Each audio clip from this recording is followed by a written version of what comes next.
Casamance, une guerre minée, à quand la fin? Mauvais temps dans les coalitions politiques, quelle analyse? Effondrement d'immeubles, relance des journées de nettoiement, le cadre de vie au Sénégal en question, remous dans les temples du savoir, comment faire baisser la tension? Pour analyser toutes ces questions, L'Air du Temps reçoit ce dimanche Dr Ndaye Astou Ndiaye, maître assistant en sciences politiques à l'Université Cheikh Anta Diop de Dakar, écrivain également, et Mamadou Thior, journaliste président du CORED. L'Air du Temps ce dimanche 24 octobre avec Papa Alioune Sarr.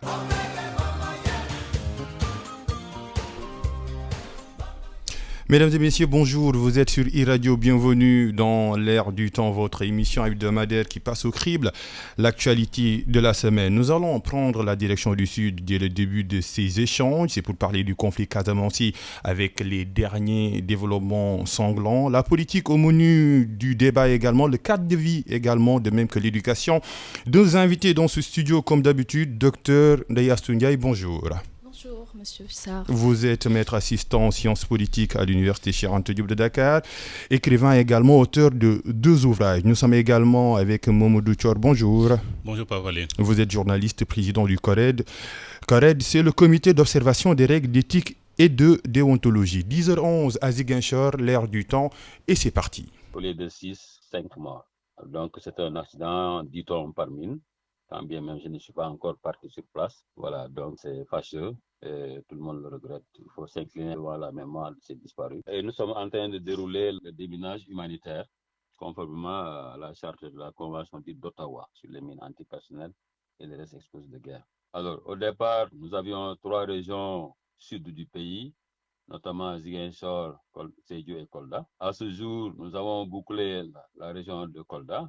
Et pour la région de Sédhiou, il ne nous reste que le département de Goudomp. Donc au total, sur les 3 millions et environ 200 000 mètres carrés qu'on avait suspectés comme infectés par mine, il nous reste environ la moitié, 1 400 000 500 mètres carrés, qui sont répartis dans le département de Goudomp et dans les départements de Bignona, Ziguinchor et Oussouye, qui constituent la région de Ziguinchor. Nous sommes donc à mi-chemin. Le conflit casamançais qui rejaillit de terre avec l'explosion d'une mine anti-char. Le bilan est tragique. 5 morts d'après le colonel Barham Thiam, 6 morts d'après certains médias.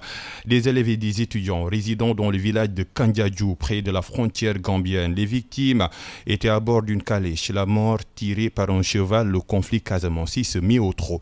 Comment l'arrêter définitivement? Une question épineuse qui résiste au temps. Et dans l'air du temps, la première question est pour Dr Ndaye Astou Ndiaye. Cet épisode tragique montre-t-il que la guerre pour la paix n'est pas encore gagnée en Casamance?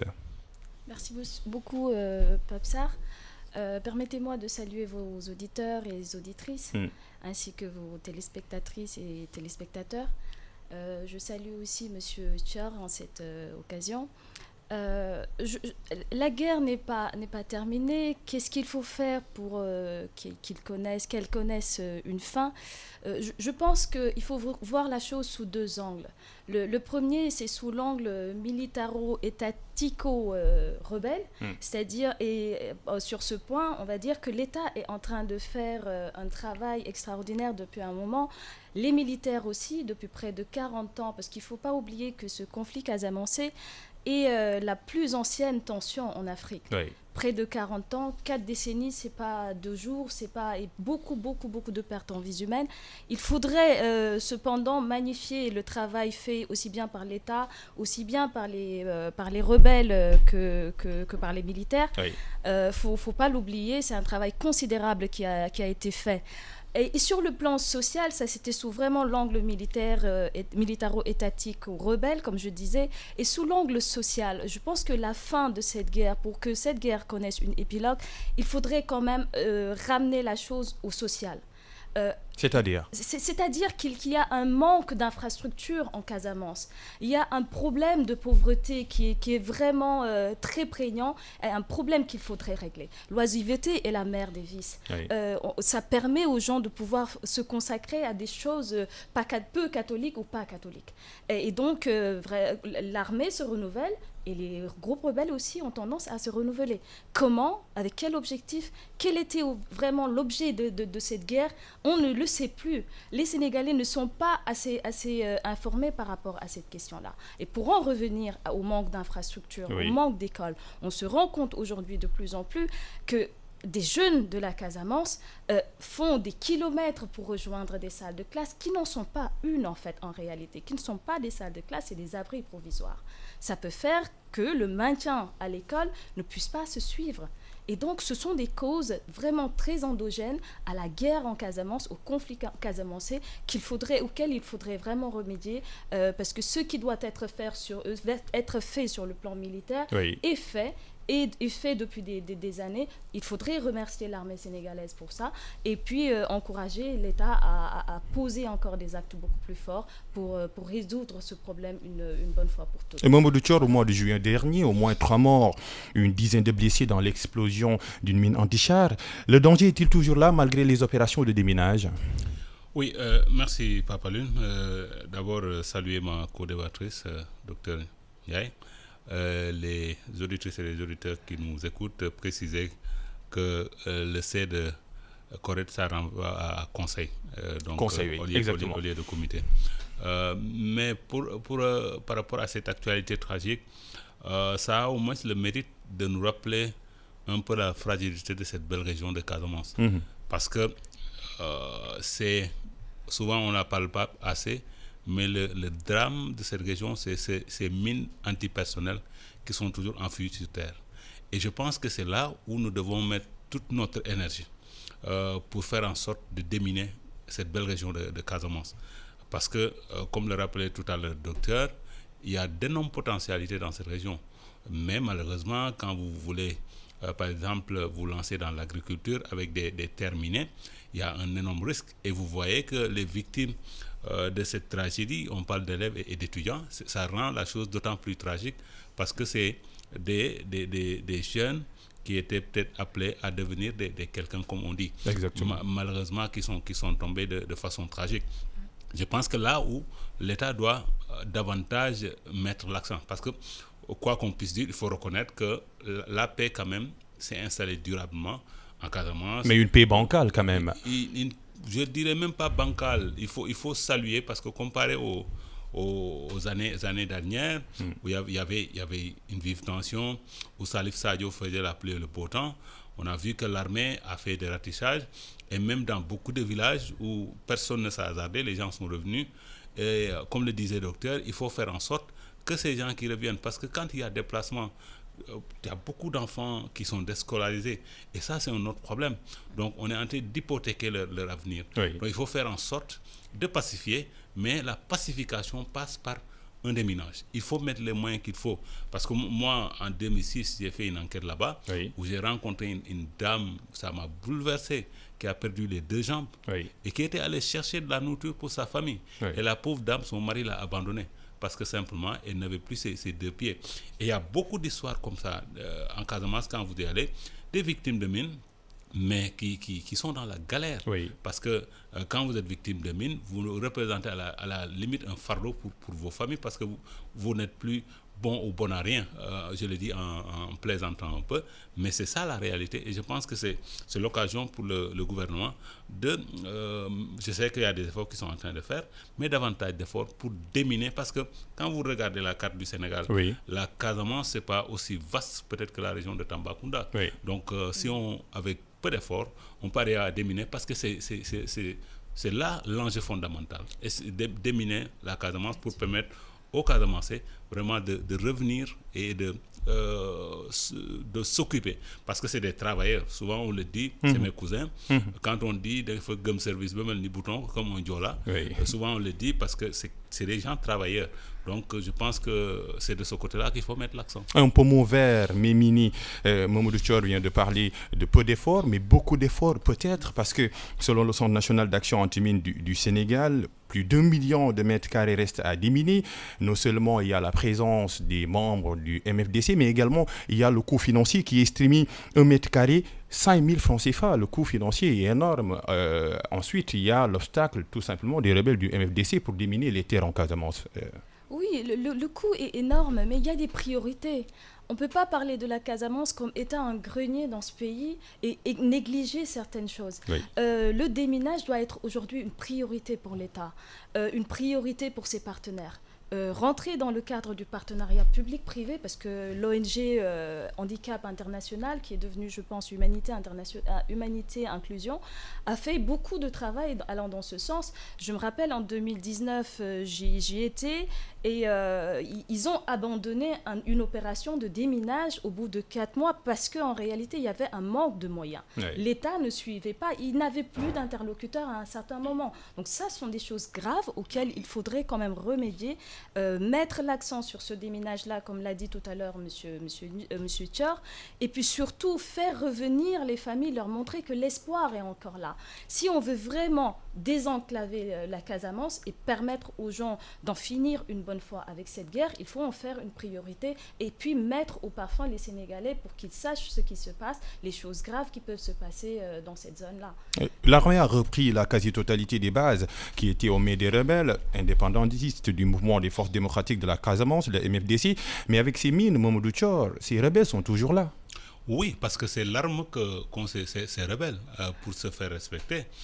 Et c'est là où, si l'État a compris que s'il gagne un peu de ce côté-là, ce combat, je pense que la paix va définitivement revenir en Casamance.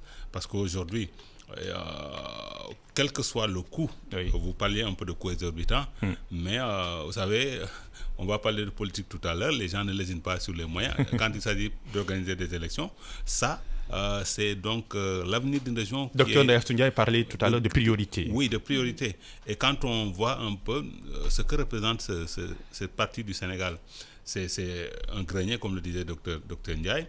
Et il y a un énorme gâchis quand on sait que bon, les populations veulent bien travailler, oui. Mais on n'ose pas se hasarder. Il y a des terres, si vous vous y hasardez, vous risquez votre vie.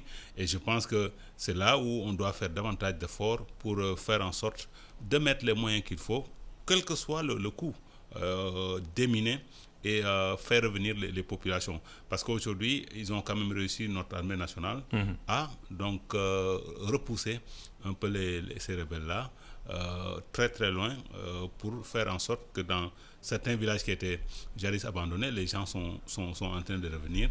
Et ça, c'est une bonne chose. La communication autour de la paix, docteur Ndayastoundiaye, la communication autour de la paix définitive en Casamance n'est-elle pas torpillée par ce drame ? Ben oui, effectivement, parce que il faut d'abord d'ailleurs saluer la mémoire de ces jeunes qui ont perdu la vie. Les élèves et les étudiants. Voilà, lors de cet incident. Et puis surtout, on remet en question une chose qui est fondamentale, c'est-à-dire la sacralité de la vie humaine. Oui. C'est passé rapidement aux infos et un peu partout ailleurs. On l'a limite banalisé en fait. C'est quand même 6 vies perdues et 6 jeunes vies perdues, ce n'est pas rien. Et en fait, torpiller effectivement ces moments d'accalmie, c'est venu nous dire, mais en réalité, il n'y a pas la paix définitive dans cette partie. Il y a des moments d'accalmie et puis après on revient à des incidents et c'est très récurrent. On reste 6-7 mois, on n'entend rien dans la zone et puis tac, c'est un incident, c'est une attaque qui survient. Donc il faudrait quand même s'arrêter à un moment donné, communiquer là-dessus, savoir ce qui se passe afin que les Sénégalais, comme je le disais tout à l'heure, puissent être informés et puis aussi que ce qui doit être réglé entre État et mouvement le soit. Ce qui doit être réglé de manière sociale, de manière structurelle ou conjoncturelle aussi, le soit. Bien entendu, ça remet en question beaucoup de choses. Oui. La question de l'existence des mines, la question de la résolution même du conflit casamançais revient aujourd'hui depuis 2-3 jours au devant de la scène, mais sans qu'on puisse se soucier aussi quand même de la perte de 6 vies humaines, 6 jeunes vies, encore une fois, permettez-moi d'insister là-dessus, parce que c'est quand même des jeunes, comme il le disait tout à l'heure, qui pouvaient réussir dans la vie, qui pouvaient représenter des choses dans ce Sénégal-là. Donc, il n'y a pas une vie qui vaut plus qu'une autre, et ça, la charte du Mandé nous le rappelle. Oui, un article extrêmement important, voilà. La vie vaut une vie, voilà. En 1235. Effectivement, et donc il faut revenir à ces fondamentaux-là et vraiment mettre le conflit casamançais en priorité dans l'agenda politique. Docteur Ndeye Astou Ndiaye a soulevé un point extrêmement important, c'est la banalisation des victimes en Casamance. Mamadou Thior, la faute à qui? Bon, la faute quelque part, il faut le reconnaître, le docteur le rappelait à propos. Nous n'avons pas donné en tant que journaliste la couverture qu'il faut à ce malheureux événement. Ah oui. Parce qu'il y a la tyrannie de la politique. On ne parle que c'est le Corrède qui parle. D'investiture à gauche et à droite, comme si toute notre vie se résumait à des élections municipales et départementales. Donc je pense qu'il y a des choses à faire à ce niveau-là. Oui. Parce que ce qui s'est passé quand même est dramatique. C'est pas une seule vie. C'est 6 vies humaines et de surcroît des élèves et des étudiants. Ça me rappelle un peu avec le bateau Le Diola. Oui. Tous ces étudiants et tous ces élèves qui sont restés dans le bateau. Oui. C'était dramatique. Donc la Casamance est habituée quelque peu à ce genre de drame. Et c'est là où, quand on voit un peu cette paix qui s'est installée, même si elle est fragile, quand même, il faut essayer de consolider les acquis. Consolider les acquis en quoi faisant? En insistant pour mettre les moyens, quoi que ça coûte, pour déminer, parce que c'est là où l'accent doit être mis. Et je pense qu'il n'y a pas une autre priorité que celle-là, si le gouvernement le comprend, en accompagnant. J'ai eu la chance durant cette enquête-là d'aller voir les handicaps internationaux, oui, qui a fait d'énormes efforts en Casamance, mais comme l'a dit Dr Ndiaye, faute de moyens des fois, ils sont obligés à l'impossible ni n'est tenu, comme on dit. On prie, on espère une paix définitive en Casamance, une localité que nous chérissons tant. Après le conflit casamançais, place à celui politique. Je suis candidat à la candidature, mais si au niveau de la coalition Yewwi Askan Wi, le choix est porté sur quelqu'un d'autre qui peut-être ferait mieux que moi, ce sera avec beaucoup plus d'engagement et d'enthousiasme que nous allons accompagner ce candidat-là. Mais Golf Sud, il faut rester sur la coalition Benno Bokk Yaakaar par socialisme, par A ou par B. Je pèse bien mon mot, nous n'avons un maire de Rewmi di jiite fii dans la commune nord. La commune nord, la coalition Benno Bokk Yaakaar ñoo koy jiite. Nous pensons que la commune de Thiès Nord mérite mieux. Force est de constater que le maire Lamine Diallo n'a pas été à la hauteur. Après avoir cheminé pendant presque 12 ans avec M. Malay Diop, nous avons décidé, nous femmes, de porter sa candidature. Bloc l'UNIDEF, unis la main dans la main, avec des esprits forts pour donner une large victoire au soir du 23. Le champ politique en évolution. La coalition Yewwi Askan Wi lâche ses candidats à la candidature pour les élections locales. Barthélémy Diaz, Abbas Fall de Pastef, Madame Aïda Niang de Besdouniak, Idrissa Diop de Fulak Fayda et Daouda Gueye du PUR. 5 profils, 6 même donc pour la bataille de Dakar. Cette coalition, Dr Ndeye Astou Ndiaye, l'ancipion dans un échiquier politique à enjeu. Quelles sont ses chances pour la bataille de Dakar? Quelles sont ses chances pour la bataille de Dakar? Question épineuse. Je pense qu'aujourd'hui, si bataille il y aura, ça se jouera en fait, ça devrait se jouer, devrais-je dire, sur un programme. J'analyse les choses sur ce versant-là, c'est-à-dire, en fait, c'est pas une histoire de coalition qui devrait être la priorité, c'est le programme. C'est qui nous présente quoi? Qui a le meilleur programme pour Dakar? Et c'est une question de profil, c'est pas une question de coalition, encore une fois.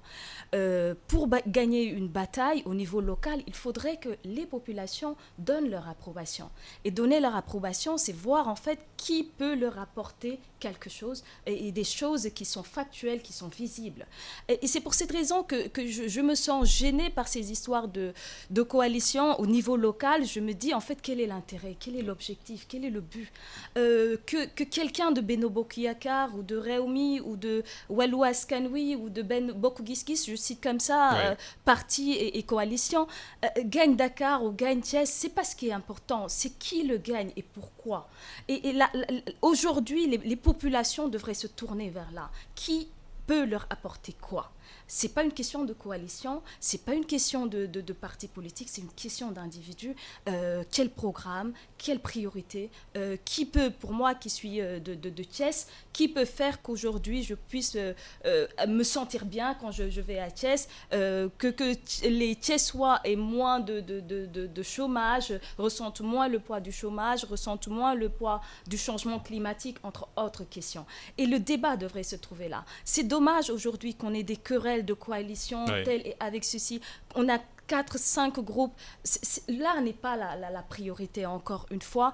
Et je voudrais vraiment, si comme l'occasion m'est permis ici de le faire, de vraiment pousser ceux qui sont dans le champ politique, sur la scène politique, à vraiment faire des débats de programme. Des débats qui n'ont absolument rien à voir avec des querelles de coalition, des querelles individuelles. On n'en a plus besoin. Le Sénégal n'a pas besoin de ça. Et les jeunes aussi n'ont pas besoin de ça, surtout. En tout cas, oui. Malheureusement, on est obligé de subir ce que les politiques nous font subir, c'est-à-dire des batailles rangées dans des villes et dans des zones encore. Il y a quelques semaines, il y avait ce qui s'est passé à Ziguinchor, oui. une zone sensible. Oui. Et puis, on s'affronte autrement que par le débat d'idées, autrement que par les programmes. C'est très dommage. En tout cas, le mot coalition est en vogue actuellement, même si on devrait parler de programme. Mais est-ce que ces hommes politiques-là ne comprennent pas l'enjeu sociétal, social? Est-ce qu'au Sénégal, on vote en fonction du programme, Mamadou Thiawara? Oui, ça, il faut dire que de plus en plus, quand même, les électeurs font attention au programme et au profil, comme le disait le docteur. Et moi, je partage l'avis de Dr Ndiaye parce que, vous savez, Yéhou, par exemple, se focalise sur l'importance d'une coalition. Et moi, en faisant une petite comparaison, parce que souvent, c'est bon à faire, en 2009, l'opposition d'alors, c'était coalisé. Oui. Mais il faut rappeler que ce n'est pas partout qui sont allés en coalition. Il y a des localités où il y a eu des accords. Les gens sont partis sur leur propre liste. Et le contexte de 2009 et de 2022 diffère. Parce que qu'est-ce qui s'est passé en 2009? C'est qu'en 2007, à la réélection d'Abdoulaye Wade, abasourdi par cette victoire au premier tour, les opposants d'alors, Moustapha Niasse, le regretté Ousmane Tanor Dieng et les autres, avaient décidé de boycotter les législatives qui ont suivi juste après. Oui, oui. Et ça, c'était une erreur monumentale.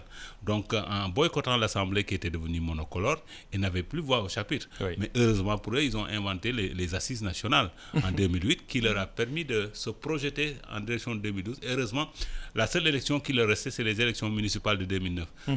Alors que dans le contexte actuel, après janvier 2022, il y a des élections qui vont suivre législatives. Et je pense que c'est ça la mère des batailles. Ah bon? Les coalitions ne sont pas pertinentes pour ces élections municipales, départementales. Pourquoi? Parce que c'est l'occasion d'ailleurs que chaque parti puisse aller sous sa bannière pour savoir qui pèse quoi. Et quand on sait chaque parti ce qu'il pèse, en fonction de ça, on va mieux se faire respecter. Mais on aurait des milliers de candidats. Oui, non, il n'y a pas de... Ça, c'est aux électeurs de décider. Parce que je pense que même pour Dakar, s'il y a 10 candidats, c'est au Dakarois de décider. Oui. Et je pense que Dakar doit être âprement décidé parce que c'est notre capitale. Oui. On ne doit pas élire maire le premier venu. On doit avoir un bon profil, comme le disait Dr Ndiaye. Parce que, rappelez-vous, l'ancien maire qui a laissé son empreinte, le regretté Mamadou Diop, avait préféré quitter son poste ministériel pour devenir maire de Dakar. Est-ce que les candidats, par exemple, qui sont maire Abdoulaye Diouf Sarr, est-ce qu'il est prêt à laisser son poste de maire, de ministre de la Santé pour aller se consacrer exclusivement comme maire de Dakar s'il est élu? Parce que si vraiment il est prêt à le faire, ça veut dire que peut-être on peut faire attention à son programme pour voir s'il est le bon candidat du côté de Benno Bokk Yakaar comparé à quelqu'un comme Amadou Ba des Parcelles Assainies. Je pense que de ce côté-là, les coalitions, il ne faut pas qu'on se focalise là-dessus. D'ailleurs, au niveau des Yéhou, il paraît qu'ils ne sont pas entendus. Chacun va aller de son côté. Ils peuvent le faire. Mais ce qu'on attend d'eux, comme le disait Dr Ndiaye, voir un peu quels sont les programmes que chaque candidat a pour la mairie de Dakar.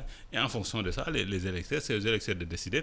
Et au sortir de ces élections-là, quand on verra, parce que quand vous prenez Yéhou, c'est presque les deux grands partis, c'est Taxawu Sénégal et Pastef. Et il y a le PUR également. Oui, il y a le PUR dans une moindre mesure. Oui. Mais les mastodontes, c'est ces deux-là. Donc, et les autres composantes. On verra maintenant si chacun va de son côté. en fonction des résultats, les gens vont mieux se respecter et mieux se projeter pour les élections législatives à venir, que je considère comme la mère des batailles en direction de 2024. En tout cas, l'actuel profil, l'actuelle mairesse, et c'est même l'autre information par rapport à ces candidats à la candidature, c'est que la candidature de l'actuelle mairesse de Dakar, Soham El Wardini, n'a pas été retenue. Une question de retard serait la principale cause. Pensez-vous qu'elle va rester dans la coalition pour soutenir les autres candidats, Soham El Wardini, Dr Astou Ndiaye? Tout dépend de ses objectifs et de ses ambitions. Si elle a l'ambition de reconquérir la ville de Dakar, ou de conquérir, parce que c'est même pas une reconquête, elle est venue dans les circonstances qu'on connaît. Donc si elle a l'ambition de conquérir la ville de Dakar, je pense qu'elle ferait mieux de sortir. Dans tous les cas, elle aura à sortir de cette coalition, sinon elle se présentera pas. Après, c'est une question d'ambition. A-t-elle l'ambition de conquérir Dakar, de revenir sur la ville, sur le devant de la scène? Parce qu'elle a déposé sa candidature, mais elle est venue voilà, en retard. d'autant plus qu'elle a l'ambition. Voilà, d'autant plus qu'elle a déposé sa candidature. Donc là, elle est obligée de sortir de cette coalition. Et justement, c'est ce qu'il y a à faire en réalité, pour revenir à ce que je disais tout à l'heure. Ces coalitions ne sont pas légitimes, oui, elles peuvent l'être, mais elles ne sont pas indispensables pour ces élections locales. Encore une fois, le disait tout à l'heure M. Thior, elles pourraient l'être aux élections législatives. Parce que là, c'est l'Assemblée nationale, les représentants du peuple, c'est au niveau national. Au niveau local, ce n'est pas des coalitions qui vont changer quoi que ce soit. Ce qui peut changer quoi que ce soit, c'est encore une fois l'attente des populations, c'est encore une fois un programme. Si Mme Wardini a un programme pour Dakar et que les Dakarois veulent encore la voir comme mairesse pour 5 ans, pourquoi pas? Et je pense qu'elle ferait mieux de se lever demain et de dire que je sors de la coalition, j'ai ma candidature propre. Maintenant, avec qui elle va aller, c'est ça le problème. Ce sera avec son parti de base, c'est-à-dire l'AFP, ou pas. C'est là où la question va se poser, parce que l'AFP est avec Benno Bokk Yakaar. En tout cas, elle est dans un dilemme cornélien là-dedans. Parce qu'elle a un pied presque dehors au niveau de l'AFP, et là aussi au niveau de la coalition Yewwi, elle est presque dehors. Elle est donc dehors, effectivement. Là, peut-être aller sous sa propre bannière. C'est l'occasion d'ailleurs. Vous savez, il y a beaucoup de gens qui créent un peu leur parti pour prêter le récépissé aux potentiels candidats qui ont peut-être les moyens d'y aller. Mais là, il faudra peut-être penser, comme aussi les candidatures indépendantes sont encouragées. Si vous arrivez à rassembler 2% des électeurs dans la localité où vous voulez vous présenter, peut-être qu'elle peut être candidate. Mais d'autres parlent d'un retard stratégique. Retard stratégique pour ne pas faire partie de la coalition Yewwi Askan Wi, parce qu'il y a Barthélémy Diaz comme potentiel profil qui domine. Et Barth n'a jamais fait mystère. Donc, lui, il a déclaré sa candidature bien avant Soham El Wardini d'ailleurs. Donc, de ce côté-là, si c'est fait à dessein, oui, on peut s'attendre à ce qu'elle se présente sur sa propre liste. L'avenir nous le dira. Il y a en face la coalition Benno Bokk Yakaar qui n'a pas encore de liste officielle pour les candidats à la candidature pour Dakar, mais il y a des profils, Amadou Ba, Abdoulaye Diouf Sarr, Mame Mbaye Niang. On peut dire d'ailleurs sous Ndiaye que le président de la République n'a pas tout simplement du pain mais de la boulangerie sur la planche pour choisir un candidat pour la bataille de Dakar. Si ce n'est déjà fait. Ah bon, si vous le pensez? Et c'est qui alors? Je ne suis pas dans le secret des dieux, je ne pourrais pas le dire, mais je pense que pour une ville aussi importante que Dakar, pour la capitale que Dakar représente, je pense que le choix du président de la République est fait depuis un moment. Maintenant, c'est nous qui ne savons pas, c'est peut-être eux aussi les potentiels candidats qui ne savent pas ou qui savent et qui insistent et persistent quand même, mais c'est une question de personnalité politique. Il faudrait quand même se démarquer, je pense que certains le font pour montrer qu'ils pèsent et qu'ils sont encore dans l'environnement politique pour ne pas se faire oublier. Maintenant, qui pour Dakar?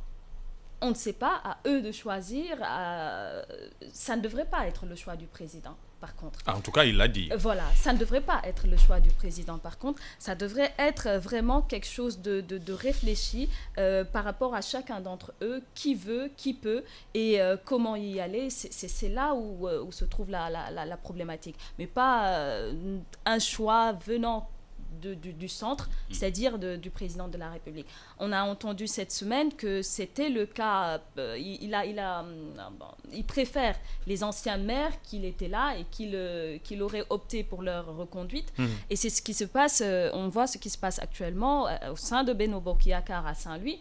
On a la candidature de l'actuel maire, Monsieur Faye, et la candidature du professeur Mary Teuw Niane, qui est dans la coalition, mais qui maintient sa candidature quand même. Et je pense que depuis un moment, en tout cas sur les réseaux sociaux, on le voit faire un travail de terrain. Maintenant, advienne que pourra. Une équation pas facile, mais mon Dior, je vous la pose. Amadou Ba, Abdoulaye Diouf Sarr, l'un soutiendrait-il l'autre, par exemple? Parce que l'enjeu, c'est 2024 pour ces élections locales. Oui, et c'est là où c'est intéressant par rapport au choix que le président va opérer. Parce que dans la perspective de son départ en 2024, celui qui, si par exemple la majorité remporte la mairie de Dakar, celui qui est choisi comme maire peut prendre date pour 2024. Exactement. Donc ce qui fait que dans le choix, ça ne va pas être, c'est un choix cornélien. Mais je pense que quand on voit un peu les tiraillements au sein de ces déclarations de candidats à la candidature, je pense qu'il est temps qu'au sein des partis, comme ça se fait dans les grandes démocraties, les gens encouragent les primaires. Parce que comme le disait Dr Ndiaye, il ne faut pas que ça vienne d'en haut. Il faut que ça soit du down-top au lieu du top-down. Parce que ce sont les militants et sympathisants de la paire qui doivent décider, si c'est entre Diouf Sarr et Amadou Ba, qui est le meilleur profil. Maintenant, ça, s'ils choisissent, le président va entériner. Mais le président, oui, il est informé, mais il peut choisir quelqu'un peut-être qui, au finish, va perdre la mairie de Dakar. Et c'est ça aussi, je pense qu'en cas de perte, ça ne va pas être bon pour le pouvoir en place, parce que depuis qu'ils sont là, cette mairie leur échappe. Et quand on sait que Dakar, comme je dis, est la mer de bataille, vous pouvez gagner toutes les mairies de moyenne envergure, mais si vous perdez Dakar, dans la symbolique, parce que la symbolique, oui, c'est important. 2009, c'est ce qui s'était passé. Ils ont raflé Dakar, ils ont raflé Saint-Louis, Thiès et autres. Donc, pour l'imaginaire populaire, donc l'opposition avait remporté les municipales, alors qu'en fait, le pouvoir d'alors avait le plus grand nombre de mairies. Mais c'est un peu dans la symbolique.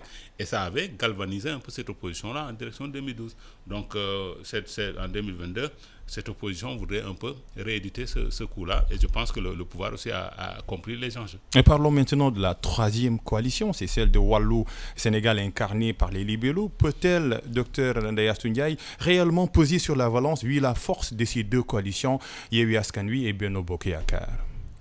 Dans Wallu Askan Wi, on a le Parti démocratique sénégalais. Le Parti démocratique sénégalais qui quand même a encore des maires dans ce pays. Le Parti mais qui en a perdu également. Qui en a perdu beaucoup, mais qui en a encore. Et puis, quoi que l'on puisse dire, le Parti démocratique sénégalais pèse encore sur la balance politique. Après, il y a beaucoup Guis-Guis, il y a d'autres grandes figures comme Abdoul Mbaye, Mamadou Lamine Diallo, si je ne m'abuse, qui sont dedans. Maintenant, localement, qu'est-ce que ces grandes figures-là pèsent? C'est la réelle interrogation à se poser.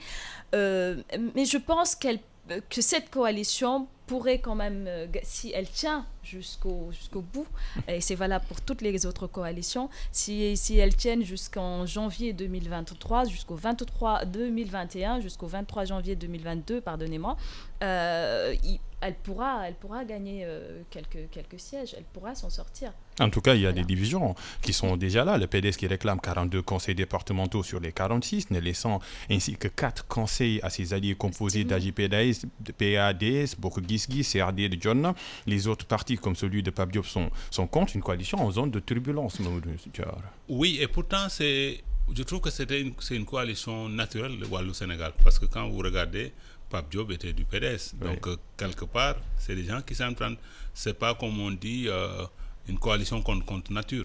Mais vous savez, quand on comprend un peu l'attitude des gens de Bokk Gis Gis, parce que quand même, ce que le PDS, même si c'est le parti le plus représentatif quand on regarde la coalition, mais vouloir se tailler la part du lion face à des alliés, les gens ne vont pas l'accepter. Et quel PDS aussi, parce que Dr Ndeye Assou le notait tout à l'heure, c'est un parti certes qui est incontournable, mais avec l'absence de Karim Wade, qui est considéré comme le patron du parti depuis que son papa a perdu le pouvoir. Donc ça déteint un peu sur le bon fonctionnement du parti. Et aujourd'hui, quand on voit tous ces transhumants qui ont rejoint la majorité, ils avaient plus de 100 mairies, mais beaucoup sont partis rejoindre le pouvoir. Et aujourd'hui, le management du parti, ça laisse à désirer. Et tout ça, ça peut impacter. Est-ce qu'il n'y a pas un découragement dans les camps du PDS, même si, comme on dit, Abdoulaye a des talibés, comme on dit, comme Ousmane Sonko a des talibés au sein des gens qui le suivent à la lettre. Donc, qu'advienne que pourra, peut-être ils vont encore sortir la boîte secrète de Wade, parce que ça, c'est ce qu'ils avaient fait en 2017, ce qui leur a permis d'avoir un groupe parlementaire à l'Assemblée nationale. Si Wade a toujours, parce qu'avec son âge, je dis, il faut le laisser enfin aller se reposer, parce qu'il a mené des combats, et que, bon, si Karim Wade veut vraiment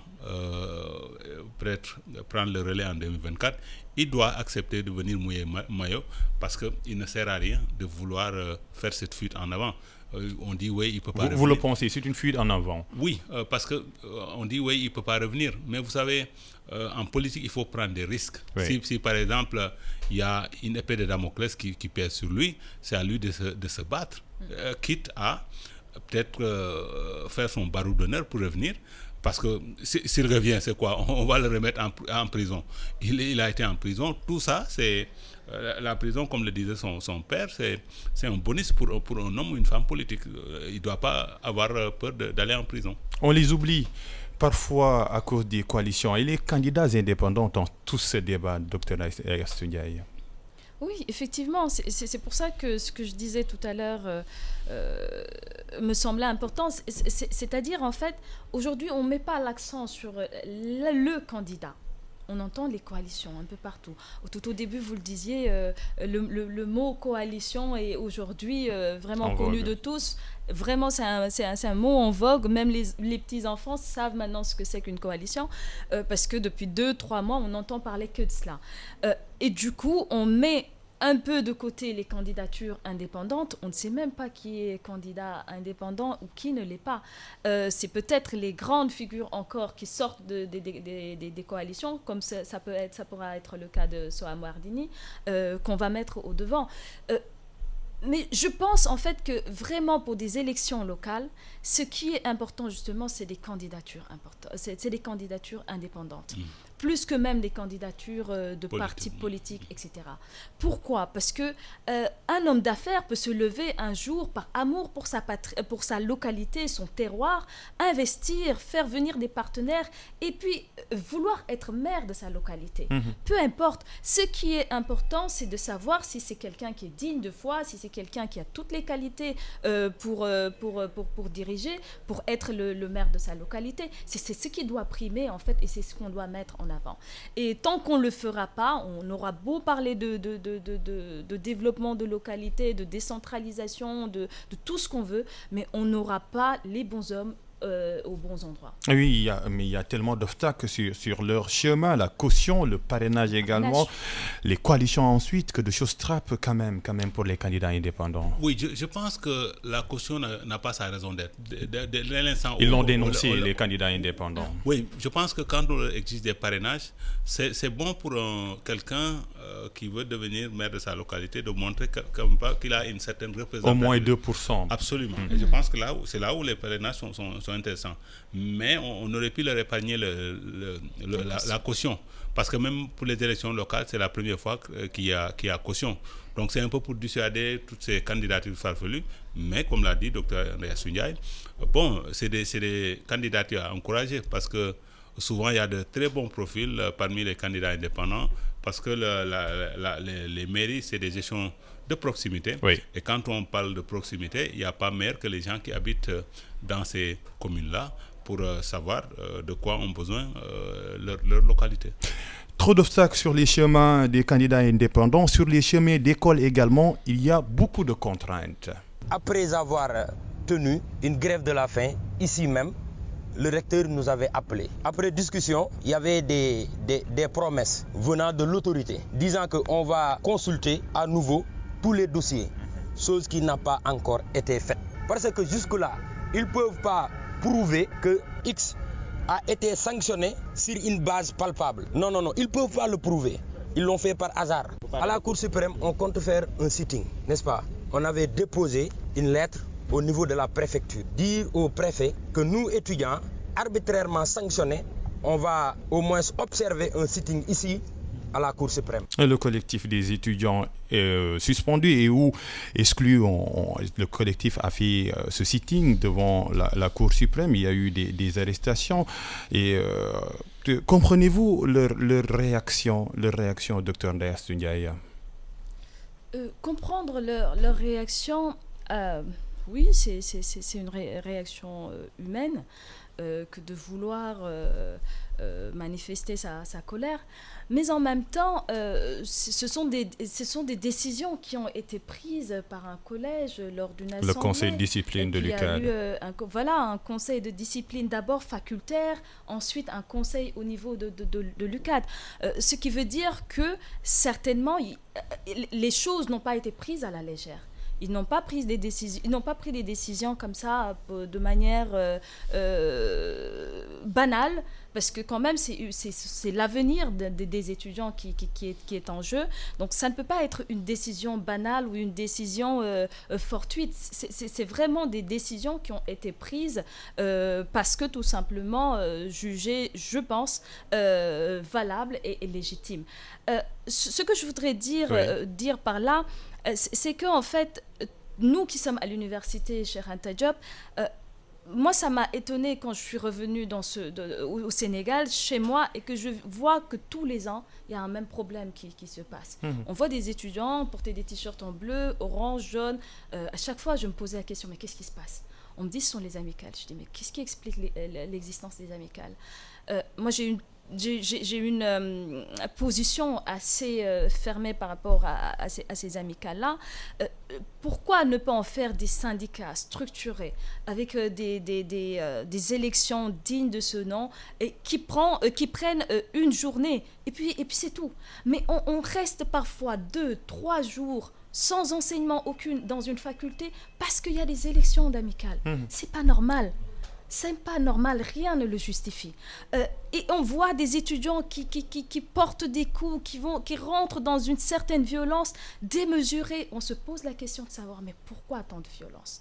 Quel est l'enjeu de ces amicales? C'est la question que je me pose. Malheureusement, j'entends de l'argent par-ci, par-là, et c'est tout le temps le problème au Sénégal. Mais c'est d'abord, je pense, quelque chose qui devait être réglé en amont, c'est quel type d'étudiants on a. Quel type d'élèves on a, quel type d'enseignement on a. Et cela pose la question de l'enseignement de l'éducation au Sénégal. Tout à l'heure, on le disait avant le début de cette émission, il n'y a plus d'écoles sénégalaises, il y a des écoles au Sénégal. On ne forme plus un Sénégalais, on forme des gens, on a une garderie depuis l'école primaire qui forme des enfants, qui forme des jeunes adultes, mais ça ne peut pas continuer. Il faut qu'on forme des citoyens sénégalais avec une éducation sénégalaise. Qu'on réforme et qu'on reforme. Réformer les programmes, reformer les enseignants et les enseignements. Tant qu'on ne le fera pas, il y aura ces genres de violences au niveau des lycées. Il y aura aussi ces genres de violences au niveau des universités. Et c'est très, très dommage qu'on en arrive là, qu'à peine la reprise va-t-elle démarrer, qu'on nous ramène encore ces problèmes et qu'on nous empêche encore de rejoindre les amphis. Mais jusqu'à quand? La faute, je ne l'incombe pas aux étudiants, je ne l'incombe pas aux enseignants, mais la faute, c'est vraiment à tout un système. C'est la faute d'un système qui n'en est plus un. Et tant qu'on ne pose pas le débat, tant qu'on ne cherche pas à se dire mais ça ne va pas, Et quand quelque chose ne va pas, il faut s'arrêter une année, voire plus, pour résoudre le problème qu'il y a. Voir là où se trouve le mal, si c'est depuis l'école primaire, si c'est depuis ce qu'on appelle le jardin d'enfants ou la maternelle, régler ce problème une bonne fois pour toutes. Un citoyen sénégalais ne peut pas se permettre, qui a été formé, ne peut pas se faire, quel que puisse être le problème, ou la psychologie des foules, comme l'appelle Gustave Le Bon, ne peut pas se permettre avec toute sa tête, de casser un restaurant, de verser sa propre nourriture. Ça devient quelque chose... on dirait que ce pays marche sur la tête. Et ça, il faudrait quand même y remédier. C'est des choses très sérieuses sur lesquelles il faut mettre l'accent. Leçon sue et apprise, professeur. Faut-il réformer, Mamadou Thior, le système des amicales, parce que ces étudiants-là ont été exclus et ou suspendus à cause des violences lors des élections amicales?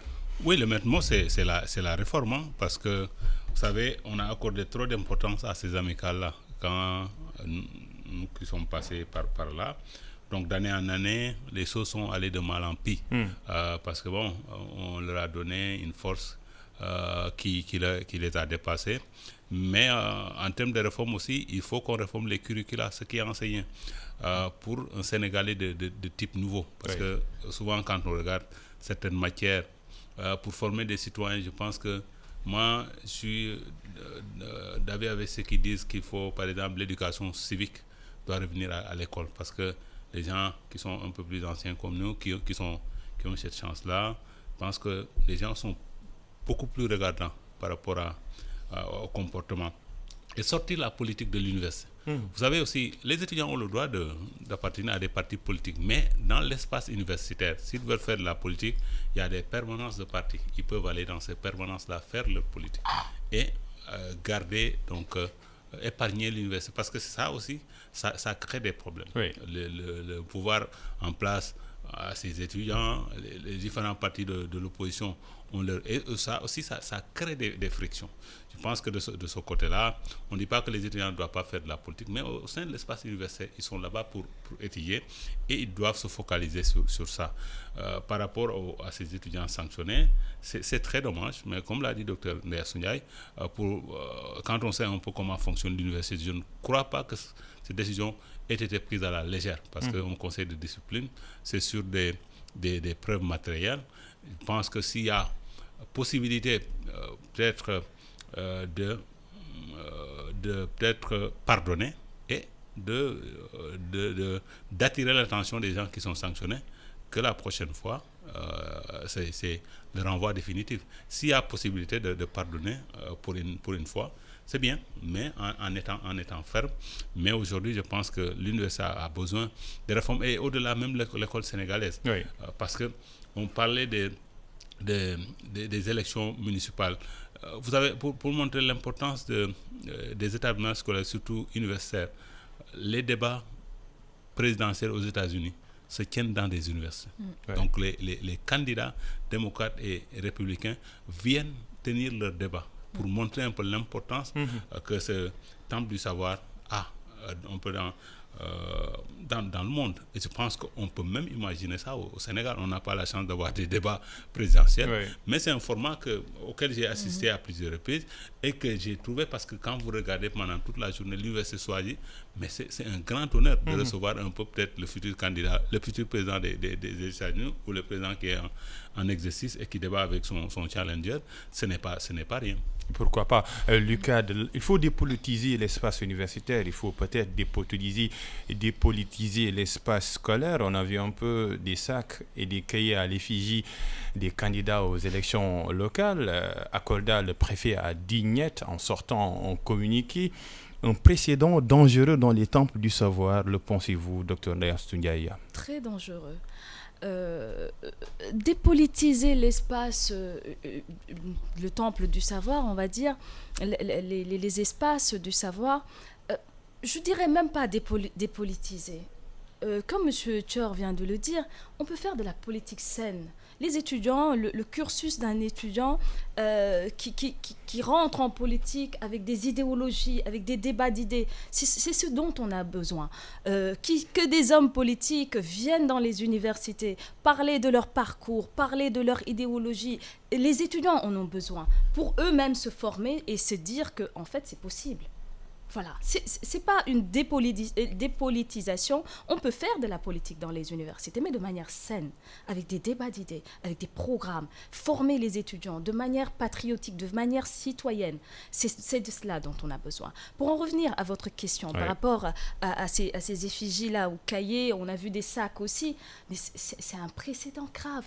On ne peut pas donner à des enfants des cahiers où il y a la photo d'un homme politique qui puisé est un administrateur, puisque c'est un fonctionnaire en fait avant d'être un politique. On va se dire, en réalité, donc, quand on occupe une telle position, directeur des domaines, on a la possibilité de faire ces choses-là. Il a été fonctionnaire avant d'être politique, on n'entendait pas parler de lui. Moi qui vous parle, je ne le connaissais pas, je ne savais pas qui c'était avant, avant qu'il rentre en politique et de manière assez visible. Donc, les jeunes enfants n'ont pas besoin de cela. Les jeunes enfants aujourd'hui ont besoin d'être réconciliés avec ce qu'il disait tout à l'heure, l'éducation civique. C'est-à-dire l'hymne national, c'est-à-dire les sceaux de ce pays, c'est-à-dire les grandes figures de ce pays, Cheikh Anta Diop, Majmoud Diop, les grands hommes politiques, si on veut rester dans le domaine du politique, mais aussi les grands de ces scientifiques, les Rosdiens, que les enfants puissent savoir mais qui a fait quoi dans ce pays de manière concrète, et pas en politique. On n'a pas besoin de voir le visage, aussi beau qu'il soit ou aussi moche qu'il soit, d'un homme politique sur un cahier. C'est pas possible. On n'a pas connu ça, on ne veut pas connaître ça. Merci d'être là à l'ère du temps qui recevait Dr Ndaya Ndiaye, maître assistant en sciences politiques à l'université Cheikh Anta Diop de Dakar, écrivain également, et Mamadou Thior, journaliste et président du CORED, c'est le Conseil d'observation des règles d'éthique et de déontologie. Mamadou Ibra Kane va prendre le relais avec le jury du dimanche qui reçoit Cheikh Ahmed Tidiane du PUR. Bon dimanche d'information et de football également sur iRadio.